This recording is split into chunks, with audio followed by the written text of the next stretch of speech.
विजय भाई केवल एक तरफ से बताइए, आखिर तुम्हारे साथ में क्या हुआ था कल, क्या देखा आपने? मैं एक बार हाथ जोड़ना चाहता हूं और अपने देश के 100 करोड़ या 110 करोड़ लोग हैं ना भाई, मैं तुम्हारे पैर छूना चाहता हूं भाई। तुम्हारे चरण अगर इस देश में है तो भैया मैं पैर छूना चाहता हूं। अगर तुम हिंदू हो ना तो अपने आप को इन मुसलमानों से बचा लो।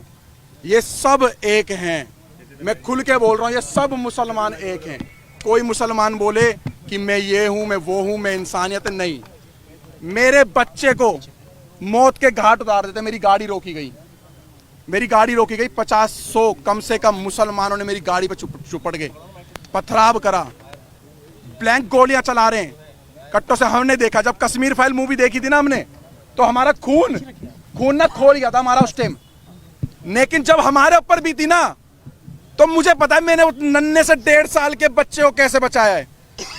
मैं मर जाता, मेरा बच्चा मर जाता, या मेरी वाइफ मर जाती, अगर भगवान मेरा राम अगर मुझे बचा देता ना, तो मैं इस देश के संविधान, इस देश के कानून को साइड में कर देता। अगर मेरा बच्चा मर जाता, जहां पर इस देश का संविधान हमारे बच्चों को और हमारे परिवार को, सनातन को नहीं बचा सकता, जहां पर ये पुलिस आर्मी और हमारे देश को नहीं बचा सकती, आईपीसी धारा ही नहीं बचा सकती, जहां पर पुलिस वालों पे गोली चल रही है, जहां पे बड़ी बड़ी अधिकारियों को मेवात जैसे एरिया में डंपरों से कुचल दिया जाता है, तो वहां पर इतनी बड़ी यात्रा हो रही थी, 1 से 1.5 लाख व्यक्तियों की, सनातनियों की पूजा करने जा रहे थे, आराध्य करने, अपने आराध्य भोले शंकर जी की।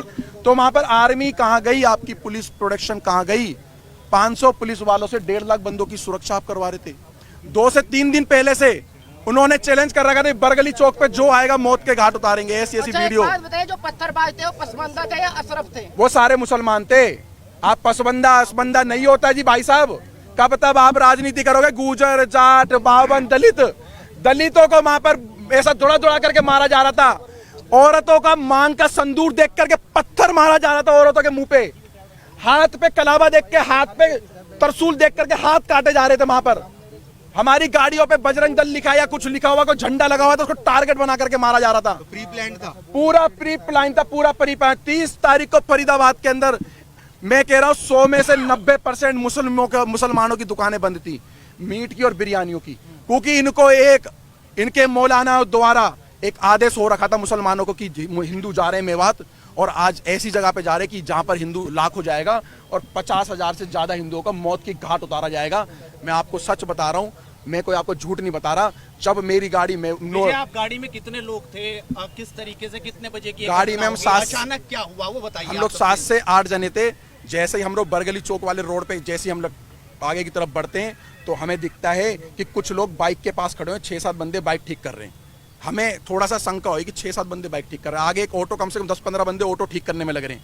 एक डंपर के आगे उन्होंने बाइक को लिटा रखा और ट्रक वाले की गरवान पकड़ रखी है। सब एक प्री प्लान था कि एक हवा बना रहा था कि भाई लगे किसी को कि हम लोग ये हादसे में खड़े हुए, लेकिन वो हादसे में नहीं थे। वो पूरा एक फ्रेम बना करके घेरने की इंतजार करते, जितने अंदर जा रहे हैं जाने दो। उसके बाद एक एक की लाश वहां से निकलती, और हिंदुस्तान के अंदर ऐसा हो गया कि जैसे आज से कम 20-30 साल, 25 साल, 50 साल पहले अमरनाथ की यात्रा में होता होगा या हुआ है, या जैसे कश्मीर के अंदर हुआ है, जैसे कलकत्ता में हुआ है, कर्नाटक में हुआ है, केरल में हुआ है। आज हमें पर जब बीती तो हमें लगा कि सच में ये सब मुसलमान एक जैसे हैं।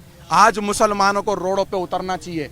आज मुसलमान रोडों पे उतरे जो गंगा जमुना तहजीब की बात कर रहे हैं।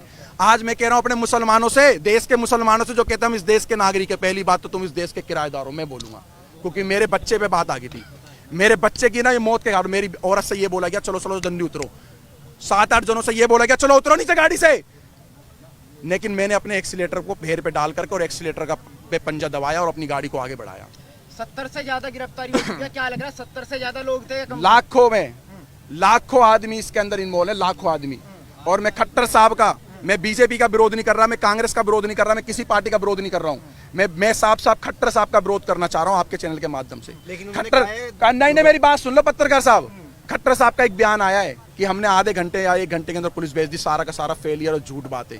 3 घंटे तक उस मंदिर पे भी नहीं पहुंची थी, मंदिर के अंदर भी गोलियां चली। लेकर निकले कहां गए? बरगली चौक। अपने आप को, अपने बच्चे को, अपनी पत्नी को, जो लोग थे उनको बस भागते रहे। जहां पर हिम्मत टूटी वहां पेट्रोल पंप दिखा, पेट्रोल पंप में गाड़ी घुसेड़ दी। मैं उन अंकल जी का एहसान जिंदगी भर नहीं भूलूंगा, मेरे को और मेरे परिवार को, और उन्होंने मेरे पीछे बैठे हुए व्यक्ति को, जो किसी के बच्चे थे, किसी माँ के लाल थे, उनकी माँ की आंखों की टकटकियाँ लगी हुई थी, मैं वहाँ पे मेरे बच्चे गए और वहाँ पर हमला हो रहा है। उन अंकल का धन्यवाद करना चाहूँगा। अंकल ने बोला डरो मत, गाड़ी यहाँ लगाओ, किसी माई के लाल में दम नहीं है जो इस पेट्रोल पंप की सीमा पार कर जाए। पेट्रोल पंप पे आए और रेकी कर रहे थे बाइक और कार से पेट्रोल पंप के सामने कि हाँ यहाँ ये फंसे हुए ये सारे के सारे, और मैंने भगवा, यही कपड़ा चेंज नहीं हुआ मेरा कल से, यही कपड़ा है मेरे पास, यही। इसको देख के टारगेट कर रहे थे कि अगर वो सारे का 200-250 की संख्या में आ जाते तो हमें पेट्रोल पंप पे ही मार देते, तो पेट्रोल पंप पे भी आग लगा देते। वो इस चीज को अंजाम देने वाले थे। पत्थर फेंकने वालों में महिलाएं भी शामिल थी क्या? पत्थर फेंकने वालों में महिलाओं का मेरे को नहीं पता, मैं झूठ बिल्कुल नहीं बोलूंगा। मैंने अपनी नहीं जी, किसी ने भी देखी हो, मैं तथ्यों पे बोल रहा हूँ, झूठ नहीं बोलूंगा। सारे के सारे 15 से 16 साल के बच्चे थे वहां पर, 15 से 16 साल के बच्चे थे, बूढ़े थे, पत्थर पकड़ा रहे थे बच्चों के हाथ में, फेंको इनके ऊपर। भारत के अंदर ये हाल कर दिया।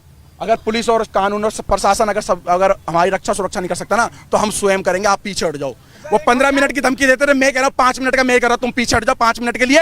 हम अपने देश में ही बता देंगे, इस भारत के अंदर ही बता देंगे हम अपने धर्म की कैसे रक्षा कर सकते हैं। इतना कायर बुजदिल समझ रखा है तुम लोगों ने हिंदुओं को, इतना कायर बुजदिल। और सारे पत्रकारों से हाथ जोड़ के निवेदन कर रहा हूँ, सच दिखाना, झूठ मत दिखाना। ये दलाल पत्रकार, सोशल मीडिया के बड़े बड़े चैनल वाले ये बता रहे कि हमारे से क्या सुनी हो गई। हमारी सारी पद यात्रा गाड़ियों पे थी, और गाड़ियों पे 50 और 60 गाड़ी स्पीड, 50 और 60 की स्पीड में गाड़ियां चल रही है रोडों पे, हाईवे पर। भाई साहब 50-60 की स्पीड में क्या सुनी हो रही है? अरे नलाई को पढ़ाई भी करी है किसी स्कूल में, केजी, एलकेजी, यूकेजी, पहली, दूसरी, 10वीं, 12वीं, बीए कुछ कर रखी है। अनपढ़ो, इस देश के लोगों को बेवकूफ बना रहे हो तुम लोग। क्या सुनी हो रही है? पथराव कर रहे, गोलियां चला रहे, पुलिस पे गोलियां चला रहे, पुलिस को दंगा करके मारे, पुलिस की गाड़ियां चला रहे, थानों में आग लगा दिए। जहां पर पुलिस प्रशासन सेफ नहीं है, तो वहां पर पहले से हमें बताओ कि हम देश के कानून आपकी रक्षा नहीं कर सकते। गोली भी चली, मेरी गाड़ी पे गोली नहीं चली, मेरी गाड़ी के सामने से बिल्कुल गोली गई है, हवा में गोली फायर करी उन्होंने कट्टों से। और ऐसे ऐसे वेपन उनके हाथ में थे, जो दिल्ली पुलिस के भी हाथ में ऐसे हथियार नहीं थे, आर्मी वालों के पास भी नहीं होंगे। मैं कहा दिल्ली पुलिस, हरियाणा पुलिस के हाथ में ऐसे हथियार नहीं थे, इतने बड़े सारे के सारे में बात वायलेंस हुई है, ये पूरी फंडित थी, ये 4 पूरी की पूरी, ये पूरे के पूरे प्री प्लान के हिसाब से, फ्रेम के हिसाब से। और मैं अभी भी कहना चाहता हूं, अगर तुम्हारे अगल बगल में कोई मुसलमान किराए पे रहता है, कोई भी है, पूरा बाइकआउट करो, बहिष्कार करो, उनसे किराए पे कमरा खाली करवाओ, क्योंकि सबके सब एक हैं। अब क्या मांग है? उनकी मंशा क्या थी? उनकी मंशा ये थी, मारना चाहते तो सवेरे 5 बजे यात्रा चालू थी, 5 बजे भी पथराव कर सकते थे। उनकी मंशा ये थी, जितने अंदर घुस रहे हैं, जितने अंदर जा रहे हैं, जाने दो, उसके बाद इनकी लाशें निकालेंगे। भारत के अंदर हिंदुओं पे हमला इस तरीके का हुआ, अगर तुम आप भी चुप रहे ना, तो फिर तुम अपने आपका गुनाह क्या था? हिंदुओं का गुनाह क्या? हमारा हिंदुओं गुना, हिंदुओं गुना, हिंदुओं गुना, क्या गुना करा भाई हमने? आराध्य, हाँ 47 वाला झंडा, 47 गुना कोई नहीं था भाई साहब।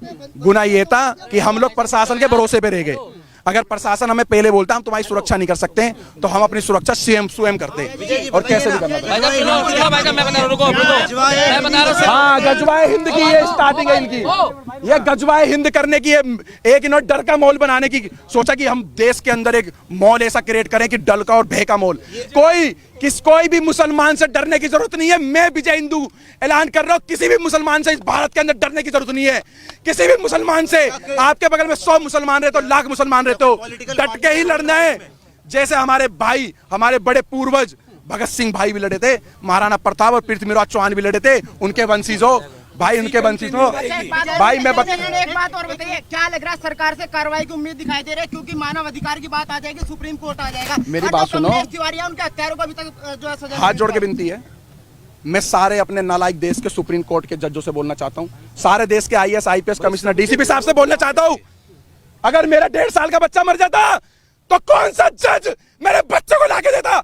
आओ बताओ मेरे को, विजय हिंदू को बताओ, कौन सा जज आता मेरे बच्चों को मेरे को लौटाता? 1.5 साल के बच्चे को मौत के घाट उतार देते, तो मैं भी प्रशासन और संविधान को साइड में करके और चाहे मेरी जान चले जाती, मेरे बच्चे पे पथराव कर रहे थे ये लोग। जो महिलाएं फंसी हुई थी उनकी जांच, महिलाओं पे गोली चलाई गई है, महिलाओं पे डंडे मारे गए, पत्थर मारे गए, महिलाओं के मुंह पे पत्थर मारे गए। मेरे पे नहीं, इस बात नहीं है, यह मेवात जैसी घटना के बाद नहीं है, मेवात जैसी घटना के बाद नहीं है। देखिए भाई साहब, देखिए सारे सवाल मैं आपको बता देता हूँ, शुरुआत कहाँ से हुई है। हम फरीदाबाद से जब निकले हैं अपने वाहन से, इनकी गाड़ी हमारे से आधा घंटा लगभग पीछे थी, आधे से पौन घंटा, किलोमीटर के हिसाब से नहीं बता सकता, मगर जिस समय हम लोग वहां से जा रहे थे, रास्ते में हमारी गाड़ी के पीछे 2-3 बाइक वाले लगातार चल रहे थे, जो फरीदाबाद से नूह और मेवात तक थे। हमें शक तो हो रहा था कि शायद हमारा पीछा करा जा रहा है, हमारी रेकी हो रही है। हमारी किसी भी टीम के पास किसी तरीके का कोई भी ऐसा सामान और ऐसी चीजें नहीं थी। अगर होती तो हमारे पास महिलाओं और बच्चों को हम नहीं लेके जाते। केवल शोभा यात्रा थी, जो पिछले कई वर्षों से वहां पर शोभा यात्रा चलाई जा रही है, और शोभा यात्रा में जल चढ़ाया जाता है, पूजा पाठ करी जाती है, और उसके बाद उन मंदिरों से अपने अपने स्थान वापस जाया जाता है। मगर वहां पर जिस तरीके से भीड़ थी, सबके कानों में छोटे वाले वो ईयरबड लगे थे। हमारी बाइकों के साथ भी जब हमारी बाइकें रुकी है, कुछ काफिले में 4-5 गाड़ियां रुकी है, हमारी गाड़ियों के साथ एक बाइक वाला रुक के गया है, जिसने ये बताया है, वहां पर सबने देखा है कि कुछ लोग यहाँ भी रुक गए हैं, भेजो। जब हमारे को बोला गया कि ना तो आप यहाँ से निकल जाओ, पीछे पत्थरबाजी हो चुकी है, और मेरे पास एक वीडियो भी है जब हम लोग वहां से निकले हैं, मैं अभी वो क्लिप नहीं दिखा पा रहा मोबाइल में। उस वीडियो में उस व्यक्ति ने साफ बताया कि सर यहाँ से आप चले जाओ, वहां पर प्लान बन चुका है कि कुछ लोग आगे फंसे हुए हैं, वो आ रहे हैं, और वो व्यक्ति ने खुल के बताया, मगर मेरी बाइक का नंबर मत दिखाओ। दूसरी बात यह है, हमारे आसपास से पत्थरबाजी हुई है, वहां पर बुजुर्गों ने चलाए हैं, महिलाओं ने चलाए हैं। सबसे बड़ी बात यह है कि ये बच्चों को पहले टारगेट करते हैं, छोटे बच्चों को आगे लाते हैं, जिससे उनकी जमानत हो जाए, उनको जज के आगे